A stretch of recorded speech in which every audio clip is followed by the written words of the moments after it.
हाय दोस्तों। इस वीडियो में मैं लेके आया हूँ एक छोटा सा टिप, लेकिन ये बहुत काम की रहने वाली है। जो क्लाइंट को इमेज जो होती है, रेंडर्ड इमेज हमें प्रोवाइड करनी पड़ती है, उस वक्त ये ध्यान में रखना होता है कि क्लाइंट को वो प्रिंट करना होता है। ठीक है, तो हमें उस हिसाब से ही उसकी क्वालिटी, उसकी साइज़ उतनी होनी चाहिए।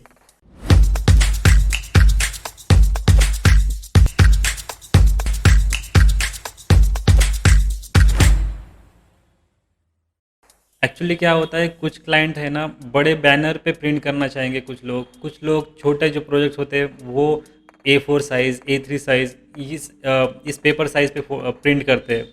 तो हमें उस हिसाब से उनको वो रिजोल्यूशन और वो क्वालिटी देनी पड़ती है।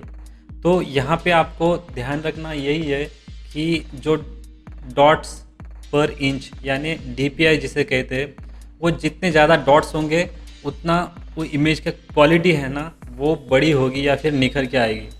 अब नॉर्मली अगर मेरी आप बात करते हैं तो मैं नॉर्मली 4K के हिसाब से मैं हर क्लाइंट को मैं इमेज दे देता हूँ।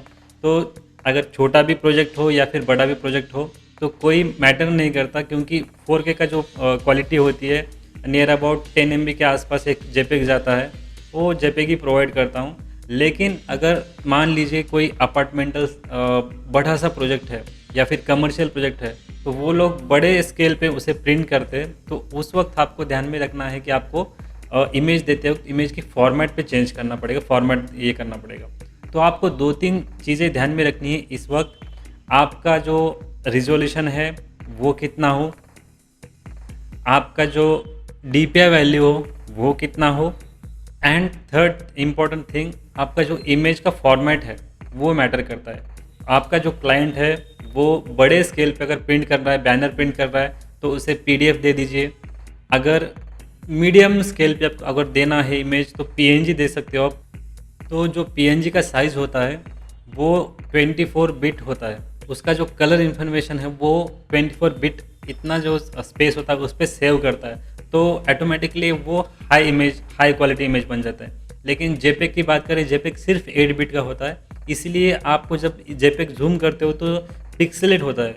तो आप एक ही इमेज को आप अगर जब रेंडर की आपकी जो फाइल है वो आप अगर सेव करके देखेंगे JPEG में, PNG में एंड PDF में, तो आपको साइज़ में पता चलेगा क्या वो कि कितनी साइज़ की बनी है। JPEG मिनिमम एक 6 से 10 MB बनती है। PNG एक नियर अबाउट 30, 40, 50 MB के आसपास बनती है, और PDF 150 MB के आसपास चली जाती है। मैं 4K की बात कर रहा हूँ। ठीक है, तो ये सभी चीज़ें ओवरकम कैसे करें, हम इसी टॉपिक को इस वीडियो में देखने वाले हैं। आपका जो आउटपुट साइज़ है वो यहाँ से आप देख सकते हो, यहाँ पे आप सेट कर सकते हो। ठीक है, लेकिन DPI वैल्यू यहाँ से आप सेट नहीं कर सकते। तो आपको उसके लिए जाना पड़ेगा आपको यहाँ पे रेंडरिंग प्रिंट साइज असिस्टेंट। यहाँ पे आप देख सकते हो, यहाँ पे DPI वैल्यू है यानी डॉट्स पर इंच वैल्यू यहाँ पे आप सेट कर सकते हो। जो आपको हाई एंड क्वालिटी देनी है तो आप 300 सेट कर सकते हो। अगर मिनिमम 70 to 150 मिनिमम, जो छोटे छोटे क्लाइंट यानी जैसे ग्राउंड फ्लोर G+1 के जो होते हैं ना, वो सफिशिएंट है। तो आपको यहाँ पे पेपर साइज़ आप यहाँ से सेट कर सकते हो। नॉर्मली ये जो D और E है यहाँ पे मुझे ये आप देख सकते हो, यहाँ पे इतना मुझे ठीक ठाक है। और यहाँ पे आप इमेज की विड्थ और हाइट भी देख सकते हो। अब DPI वैल्यू जैसे मैं 150 करता हूँ तो इसका जो रिजोल्यूशन है वो 4K से भी ज़्यादा होगा। अभी आपको अगर देखना है 4K, तो 4K इमेज रिजोल्यूशन अगर देखेंगे आप तो नियर अबाउट इतना होता है, वो इतना पिक्सल का होता है। अगर मैं यहाँ पे 5K कर दूँ तो ऐसे वो बढ़ते जाएगा। अभी जो ये जो इमेज यहाँ पे आप अगर मैं 150 यहाँ पे रखता हूँ तो आप यहाँ पे साइज़ देख सकते हो, ये 5K के आसपास चली जा रही है। तो यहाँ पे 72 नॉर्मली इनफ है।